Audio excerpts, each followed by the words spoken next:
Habitants lanceurs d'alerte. Place Henri Krasuki l'a bien nommé quartier boutonné à Montpellier.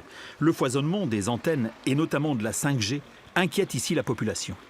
Suite au premier confinement, j'ai eu des problèmes au niveau de très fortes migraines.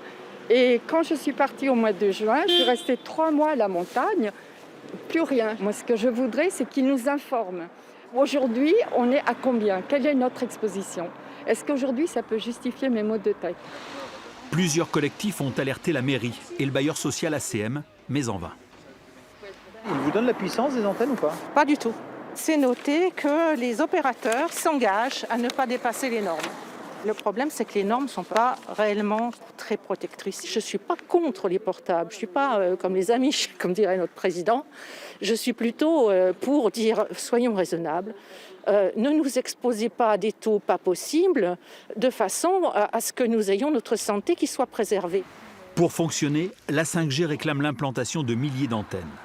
Ce médecin indépendant connaît très bien les effets des ondes électromagnétiques sur la santé. Il s'en inquiète, d'autant plus que l'on ne sait quasiment rien sur les effets a posteriori de la 5G.